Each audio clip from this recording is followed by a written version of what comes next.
Hello, everyone. I'm Chase DiMaggio with the Burlington Church. Today, we're getting together to speak to the personal effect racism has in our communities. In the last year, we have witnessed an outpouring of solidarity for people of color, such as the deaths of Atiana Jefferson, Breonna Taylor, and George Floyd.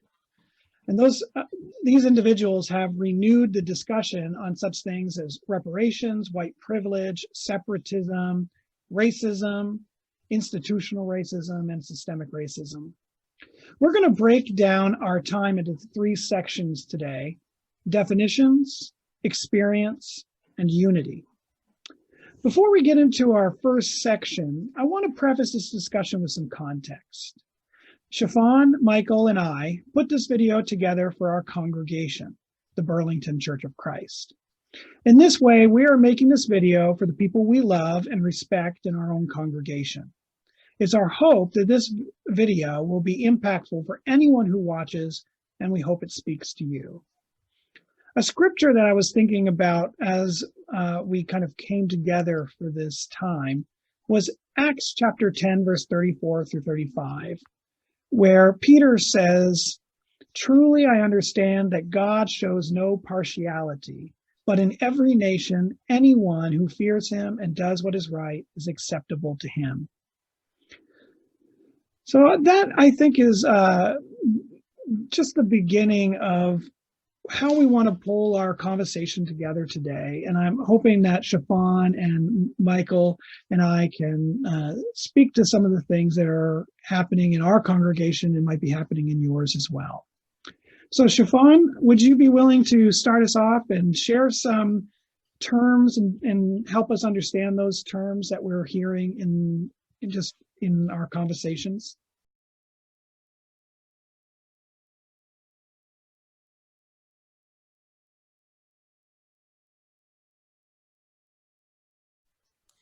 Certainly, Chase. So one of the terms that we've been talking a lot about is racism. And it's important to understand that racism can be defined as an attitude or a belief, a behavior, or even some type of institutional arrangement that in some way confers favor to one race or ethnic group, usually a majority group, over another, usually a minority group. So by favoring one group over another, we mean not only intentions, but also consequences, right? So if the result of an action or some type of social arrangement is that one race or ethnic group in some way receives a disproportionate share of scarce resources, so money, education, political power, social status, that's an example of racism. It also is a case of racism if the consequence of an arrangement is to give one group greater freedom than another. So that's what we mean when we say racism.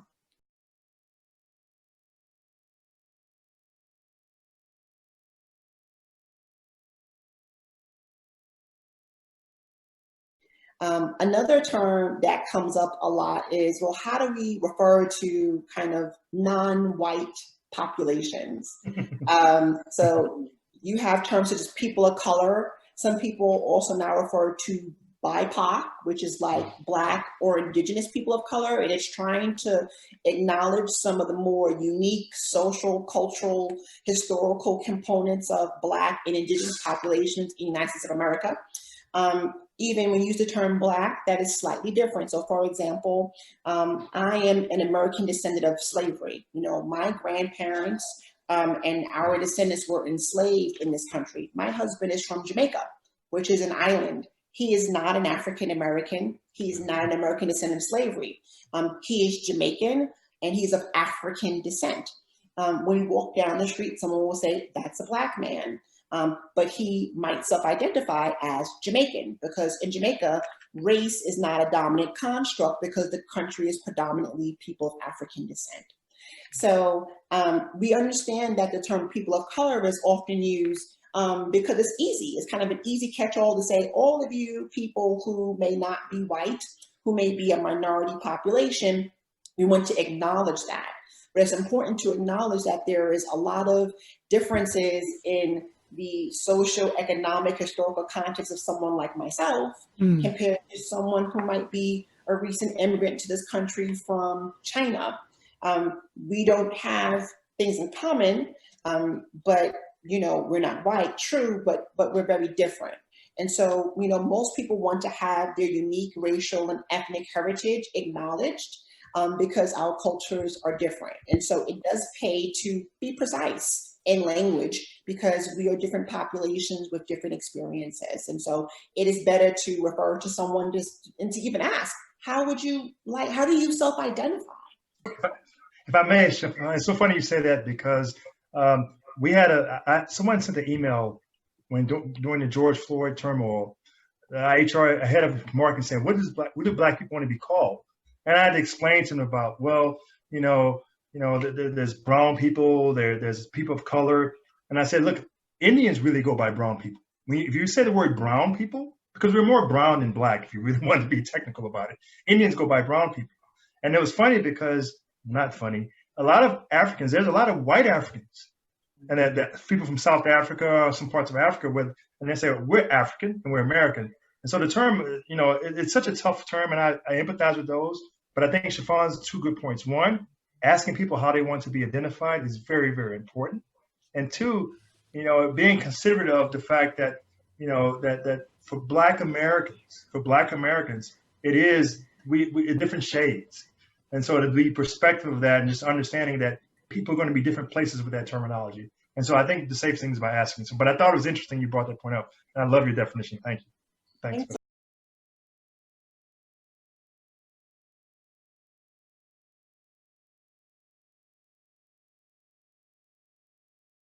So much, Michael. And I think going back to how people want to self-identify is also why this idea of, is it good to be colorblind?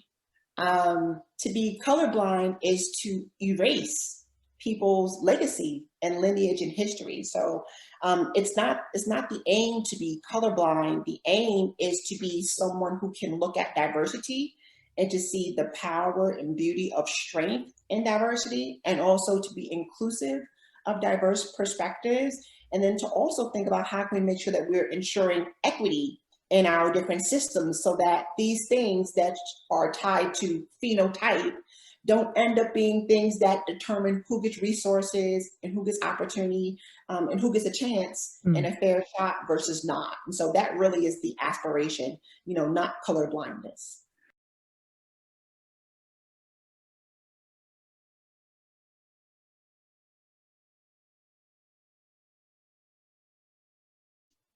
Well, one of the things that we hear about is white privilege. So would you share a little bit for us about just what that means when people say it, just to start? Yeah. So when people typically say white privilege, it is asking people to understand that in the United States of America, whites are this majority group. It is the majority group that holds the majority of the wealth, institutional power, and resources, and that the way the country was created, it was created centered around notions of whiteness. So that confers certain advantages. So white typically is the norm. When you see things advertised, when you think about movie characters, when you go into many settings, white is the norm. And so there are certain privileges that come from having a system designed around this concept of whiteness. So whiteness is a social construct, right? And so when people say, recognize your privilege, it's to say that when you walk into a space, very rarely will you be maybe the only white person in that space, right? And there are privileges to when you walk into people having certain even assumptions, prejudices based upon, your whiteness. So I can give a really good example. A friend of mine, she is a vice president in a very prestigious bank. She is of African descent. And she's at work taking implicit bias training. And they were asked to do one of these word cloud exercises. The word cloud is, I'm going to say something, tell me what you think of. And the question was, when Americans think of young Black males, what word comes to mind? And the biggest thing on the word cloud is dangerous. Interesting. Criminal, scary, uneducated, athletic, rappers, football, hood, right? So imagine if you're a Black man and you walk into spaces that aren't filled with Black people. And this is the context around your identity. How does that impact your quality of life? How does that impact the way you see yourself? And how does that impact how institutions see you when you show up? White privilege is not having to ever think about any of that. That's an example of white privilege.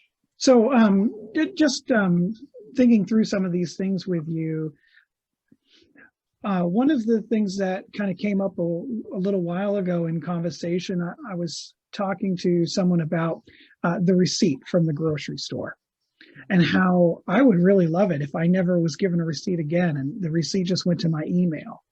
And but when I said that, somebody said, well, you know what?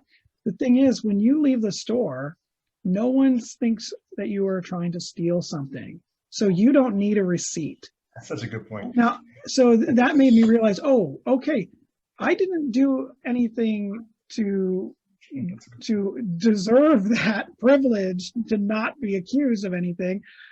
But instead, I just that's not something I would expect someone to come up and ask me as I was leaving the grocery store.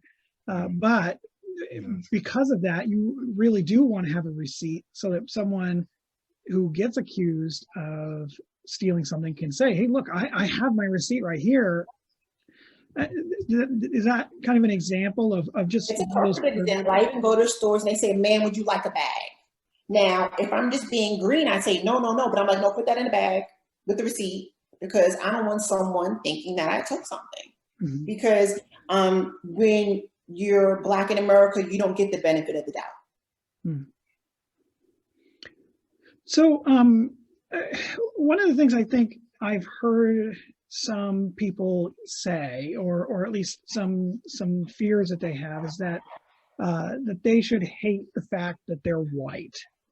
Now, it seems to me like by and large people are not saying that, but what do we do to try to address that kind of question? Because it seems like people are concerned that when they hear white privilege, it means you should hate being white. I can understand how those feelings or questions could be like engendered. I think it's more about hating the concept of whiteness and what it means in a system where the elevation of that means the oppression of others, right? So it's not about hating the skin that you're in. God made us beautiful. We're great, right?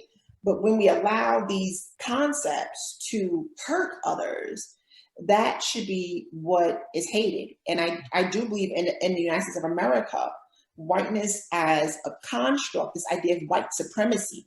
And that's really what we're kind of getting at, the idea that, you know, there's superiority. And if you can't tap into that whiteness, then that has very consequences for your life trajectory, right? That is the thing that we should hate. We all should hate white supremacy in the name of God, in the name of love, in the name of everything that is just and merciful and good. Mm-hmm. We should all hate white supremacy. And for people who believe in love, justice, equity, and the humanity of all, if you do see yourselves being conferred benefits due to your race, there should be a hate and an active effort to disestablish and to take down these systems that are conferring benefit because of race, right? So those are the things that should be hated, and we should all work together to abolish and take down. But when you celebrate cultural differences to the detriment of another culture, that's where it becomes problematic. And that's why I think the point is that we have to be careful about, you know, as Christians, we all want to love each other as humans, but we have affinity. Like, I don't like this. I'm not a big Pats fan, so I don't like the Pats fan. I'm a Steeler fan, so I like Pittsburgh Steelers football. But the thought is, but I'm going to not oppress Pat fans. No, I'm not going to treat them differently. I'm not going to give them less jobs and less opportunities. And at the same time, as a person, a white person, to be empathetic that the hurdles that I've dealt with, unfortunately, are a little bit more than maybe some of the hurdles that they've dealt with. And, and everyone has social economical problems. There's a whole bunch of things, but those hurdles I've dealt with has only been because of the color of my skin. And that's where it makes it hard. And so I don't want white people to all feel guilty that they should be burdens of the sins of their forefathers. No, but I want white people to be empathetic, just to understand some of the things that we have to deal with, that I have to deal with, that my kids have to deal with, that my brothers and sisters, have to deal with, Black and African Americans as well, is that it's different for us. Mm-hmm. And just to be empathetic to that. If you're empathetic, then I think that will make sure you understand that, everyone didn't get there because of affirmative action. At the same time, these people might have dealt with some things that are a little bit difficult than what some of the people who are white might have dealt with.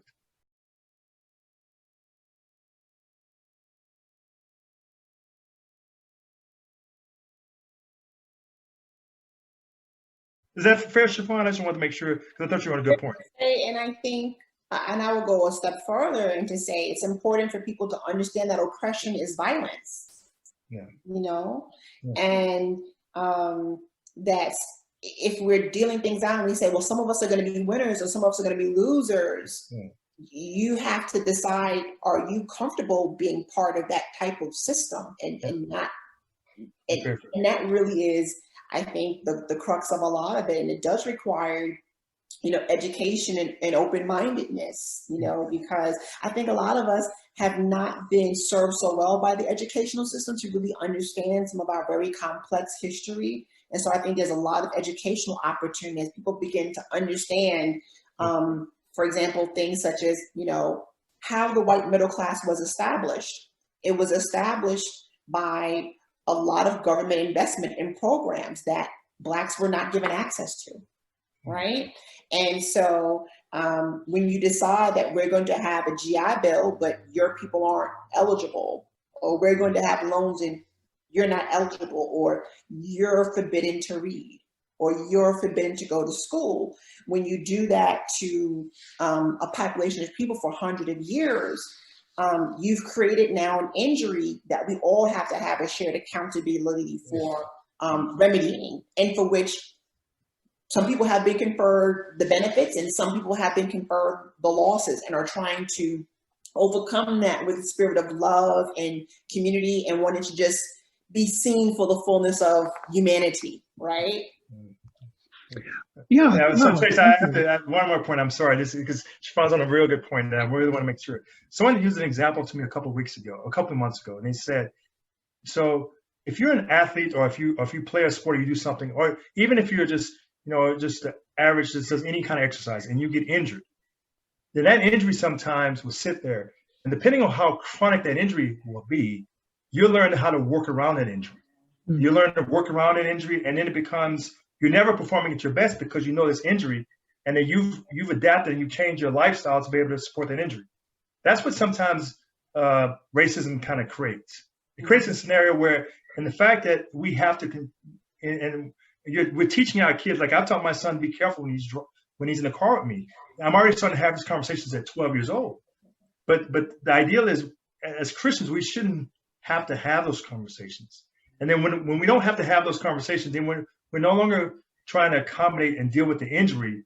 We're working together. I hope we get there. But I think that's a real important point that we should think about. Is think about it as an injury, and that a lot of Black people have to work around that injury versus kind of being able to perform at their best.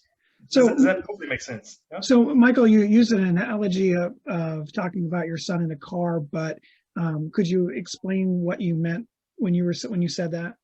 Yeah. So sometimes when I drive, it is a certain sense of, I grew up in Texas, and I grew up where police officers would stop you. Now, fortunately, knock on wood, I've never had a police officer stop me and pull a gun on me. But I'm saying, stop me saying, hey, is your tags out of, I grew up, make sure your license tags are up to date. Make sure there's no busted headlights. Don't create an opportunity where someone can pull you over and then create an issue. Make sure you don't have any outstanding tickets. And even today, whenever a police officer comes behind me, I get a little bit nervous. I just do. And so it creates that sense. Now, is that fair? No. I haven't done anything wrong, I don't think, for someone to stop and pull me over, but that creates a certain sense of, is Is this person jealous? Is this person had a bad day? You know, and I know this person can treat me a certain type of way, and does it create a scenario where I feel fear? And when I talk to my white friends, they don't have that fear. They have a fear of getting a ticket. They have a fear that something, Sure. but they don't have the fear that I can lose my life or I could be taken to jail because of the experience I'm having with this officer who has the ability to influence power over me, which might be kind of prejudice, so to speak. Does that answer your question? We call that driving while black.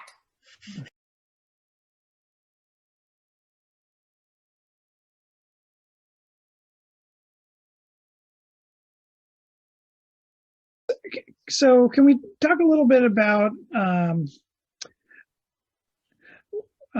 the systemic racism part of things? Because I think what happens is we talk about racism and then people hear systemic racism, and for us, they kind of can get kind of blurred together, or racial bias and systemic racism can get blurred together. And so when, you know, maybe somebody hears systemic racism and but then what they hear in their head is, are you saying I'm a racist?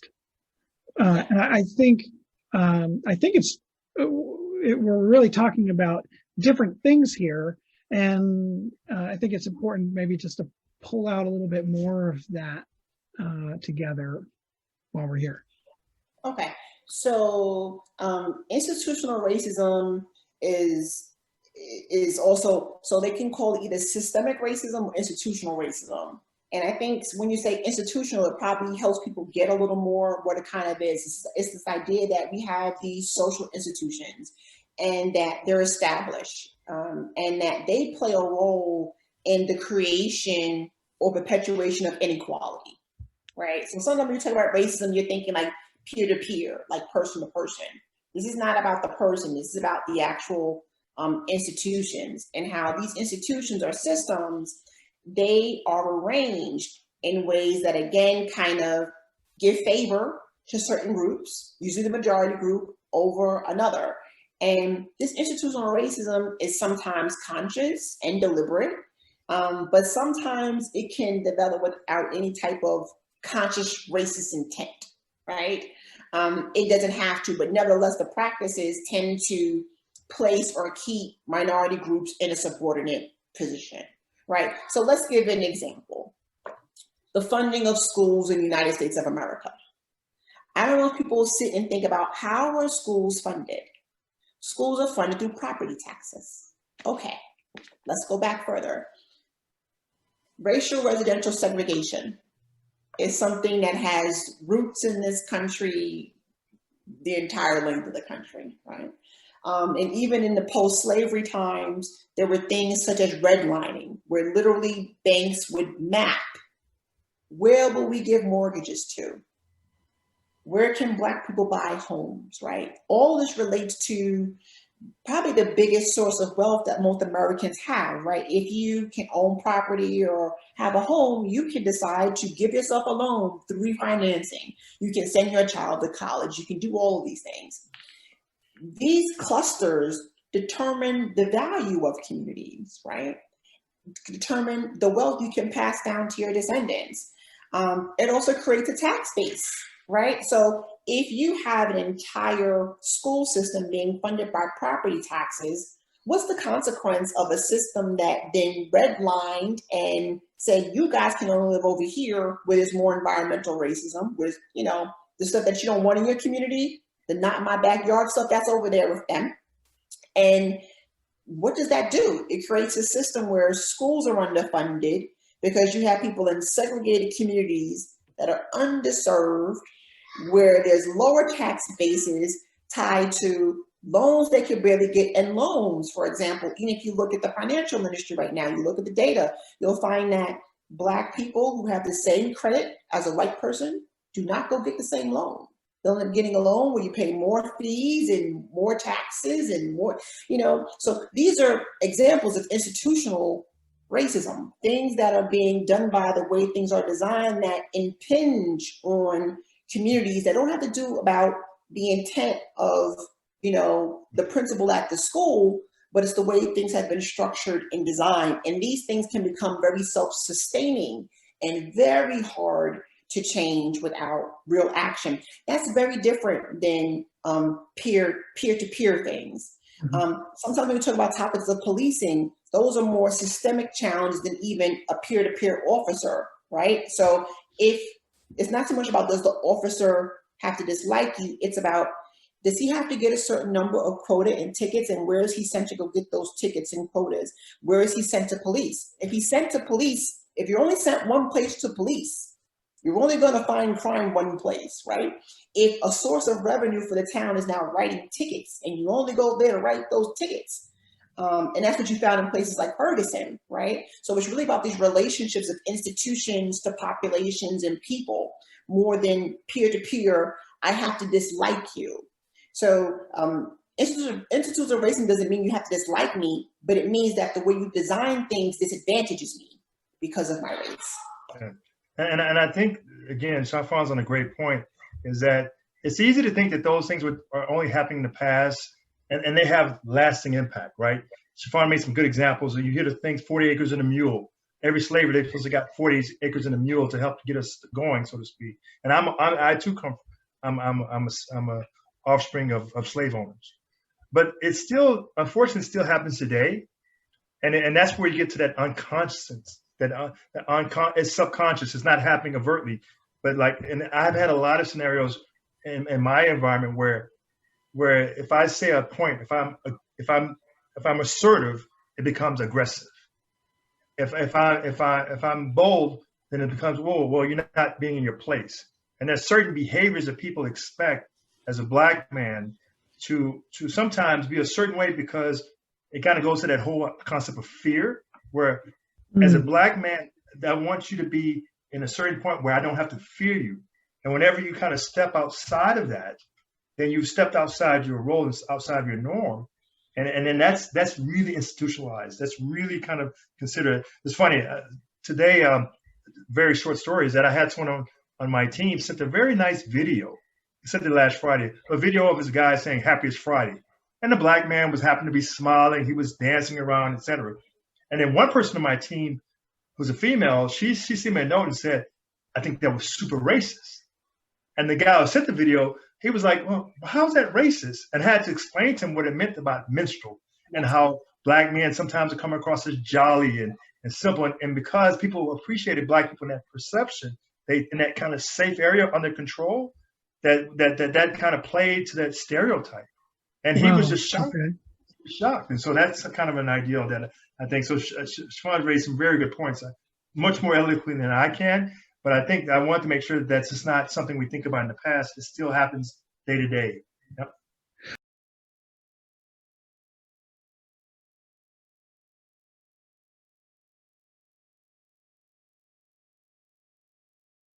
Okay, let's do one final thing for this section. I wanted to ask a little bit about the issue of separatism, because I get this sense that separatism and this issue of living really in separate areas and separate lives has created a lot of racial bias in our communities. And what do you guys think about this issue? If you want to talk to it, Shafan, about what exactly separatism is and how that might have an effect on people.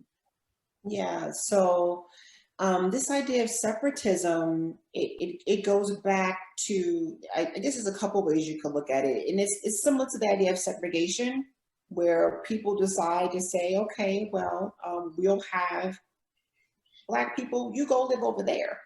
And I'm white, and I'm going to live over here, and we shall not cross these lines.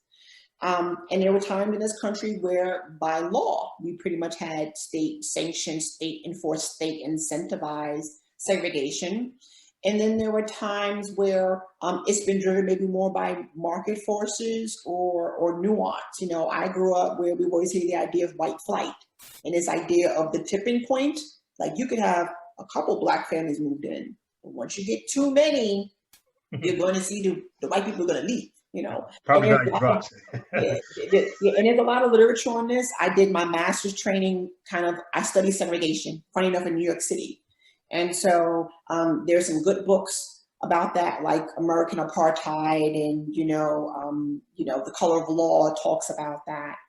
But the consequences of that, from an experiential standpoint, are really hard because, to the point that Michael made, there's so much that we may not understand and know because we don't know each other, and then it becomes rooted in stereotype. And when you're the minority group and the stereotypes about you are very negative, it can lead to a tremendous amount of unconscious bias, And so it's very, very dangerous to have these situations where there is separatism. A lot of America is very, highly segregated. A lot of America, even the major cities. And so, in my own job, I can count the other Black people in my company, and my company has hundreds and hundreds of people. And, I'm usually the only Black person in the room. And it's unfortunate, and it puts a tremendous burden on the few of us who are there, because we end up having to play pretty complicated roles in terms of representation and channeling and championing and answering questions, which is important work to do. Yet I can say, I know my family and all those whom I know closely have always wanted to have integration. Mm-hmm. It's been something that, so many of our leaders over the years have fought for integration. But I know many of my people also just want to have peace. And so after a certain period of time, it's kind of like, if you don't want us to live with you, then let us just build our own institutions over here and be left alone. But that also historically hasn't gone so well for us. If you look at things like Tulsa or Black Wall Street and other contexts. And so it does require education and also reflection to kind of look at the stereotypes, for why we are separated, actually. If I can interject, one of the things as a minister, especially as a white male minister of a majority white congregation, is we really see a separation in our churches a lot of times, where there are Black congregations, there are white congregations, and there are Hispanic congregations. And I think one of the challenges for us as believers, as Christians, is how do you break down that issue? And I think we're going to get to that part in part 3 of our segment together. But that is an example of this separation where they're vastly separate congregations, and how we can get through that is a big question on the hearts of a lot of ministers, as we try to deal with this issue in church. It's so funny you say that. It's so funny you say that, because some of it's culture as well. I mean, if you have a barbecue after church or eat a meal after church, certain types of seasoning, how you're singing certain types of songs in certain types of churches. And so some of that's fine. That's cultural. Especially coming from the South, it's cultural. But when that is then being, one thing is, like I said, like-minded, you want to get engaged. But when you exclude people because of color, and you segregate and don't give them the option, and that's a whole nother ballgame. And that's where I think that we have to be careful, is when he says, there's one thing he says, look, I want to go to a Black church because I like the singing. I can do this, I can do that. As a common bond, I can feel relaxed. But when you say, well, no, you can't come to this church because of this color, and this church will have less resources and less access, and that's where it gets into this problem. And that's where segregation becomes really dangerous. Yep. Wow. Well, thanks. Thank you for walking us through this first section on definitions. And Shafan, I really appreciate your kind of framing these questions for us as we've been going along here. And Michael, I appreciate your input. it's been really good to talk with you. So what I'd like to do is we can break this up into a couple of sections. And the next section, we can talk a little bit more about experience. And then in part 3, we can talk about just where we go from here and the unity, just bringing together how we can bring people together from here, and how we can make progress and move forward. But thank you for just having this time together. I really appreciate it. All right. Excellent. See you guys. Yeah, thanks for creating a platform. Bye-bye. Thank you. All right, bye. Thank you.